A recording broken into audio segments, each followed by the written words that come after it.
Baik, sahabat-sahabatku sekalian semuanya, berjumpa lagi dengan saya Firi Sakti di channel Inspirator Muda Indonesia. Seperti biasa saya akan menyapa Anda dengan salam saya. Assalamualaikum warahmatullahi wabarakatuh. Sahabat-sahabatku sekalian, sahabat-sahabat Inspirator Muda Indonesia dimanapun sahabat-sahabat semuanya berada, saya doakan semoga berada dalam keadaan sehat, semuanya diberikan kemudahan ya.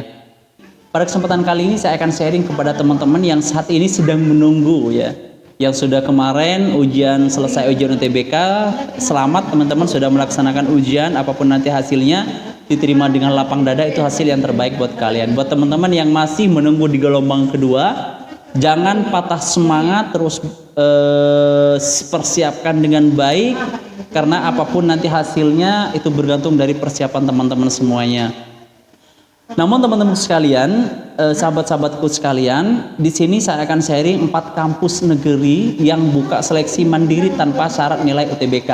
Jadi program penerimaan mahasiswa baru itu kan ada SNBP, SNBT, sama mandiri. Nah, program mandiri ini bervariasi. Ada kampus yang mensyaratkan nilai UTBK, ada kampus yang tidak mensyaratkan nilai UTBK atau mengadakan tes tulis mandiri. Tes tulis bergantung kampusnya itu sendiri. Nah, pertama adalah Institut Teknologi 10 November atau ITS ya.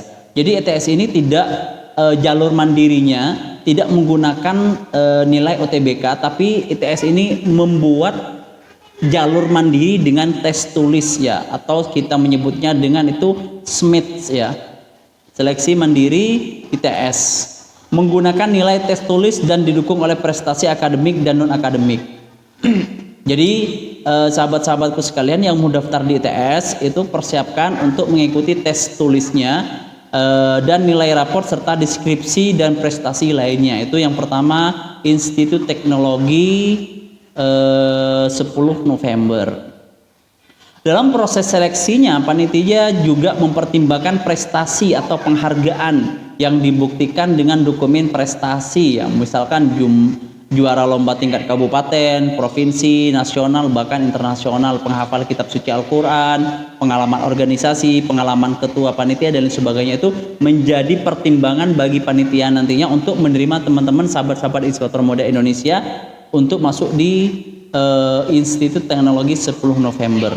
Kedua adalah sahabat Inspirator Muda Indonesia yang kampus tidak melibatkan atau tidak mencantumkan nilai UTBK, itu adalah Universitas Pajajaran.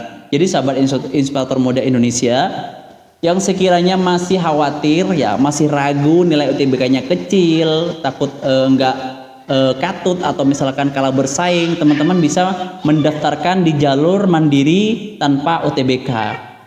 Untuk skema penerimaan mandiri di Universitas Pajajaran itu yang pertama skema UTBK. Jadi tetap ada jalur UTBK bagi teman-teman sahabat-sahabat Inspirator Muda Indonesia yang nilai UTBK-nya cukup bagus misalkan ya. Boleh sahabat-sahabat semuanya itu mengikuti skema yang pertama, yaitu mandiri menggunakan SNBT atau UTBK. Skema yang kedua, peserta bisa menggunakan nilai SMUP untuk tahun lulusan 2022, 2021 atau 2023. Jadi sahabat Inspirator Muda Indonesia, kalau misalkan sahabat semuanya masih ragu dengan nilai UTBK-nya yang mungkin masih dikira masih kecil atau tidak mencapai target minimal menurut teman-teman semuanya, menggunakan skema yang kedua, yaitu untuk tes tulis ya.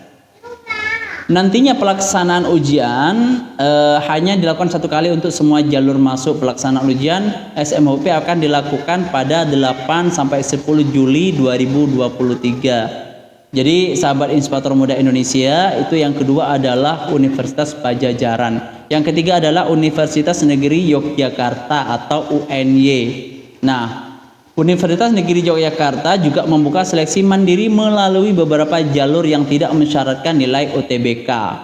Nah, yang pertama SMS1 Talent Scouting berdasarkan bakat dan prestasi di bidang akademik dan non-akademik, minimal tingkat peringkat 3 kabupaten atau kota. Yang kedua seleksi mandiri S1 prestasi olahraga unggul ya, berdasarkan prestasi dalam bidang olahraga minimal peringkat 3 tingkat kabupaten ya atau provinsi. Kemudian seleksi mandiri S1 prestasi akademik berbasis nilai rapor dan prestasi akademik. Jadi UNY ini cukup banyak ya untuk seleksi mandirinya. Teman-teman yang kemarin tidak masuk eligible bisa daftar lagi mandiri jalur rapot di UNY. Kemudian seleksi mandiri S1 prestasi unggul yakni di bidang akademik dan akademik, misalkan seni, olahraga, penghafal kitab suci dan lain sebagainya. Nah, ini yang ketiga, yang terakhir ya, yang menggunakan tes tulis seleksi mandiri S1 CBT berdasarkan pelaksanaan tes berbasis komputer yang akan dilaksanakan di kampus UNY maupun di tempat tinggal masing-masing peserta.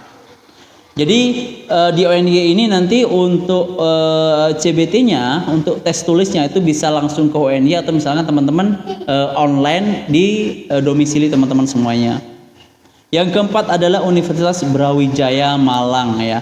Jadi Brawijaya Malang ini melakukan seleksi mandiri tidak mengharuskan nilai UTBK. Yang pertama yaitu seleksi prestasi akademik ya, peraih peringkat atau juara 1, 2, 3 atau setara pada tingkat internasional atau nasional. Yang kedua prestasi non akademik, peraih peringkat atau juara 1, 2 atau gold, silver, bronze pada tingkat internasional dan nasional dalam lomba atau kejuaraan bidang olahraga, kesenian, keterampilan, keagamaan serta penghafal kitab suci.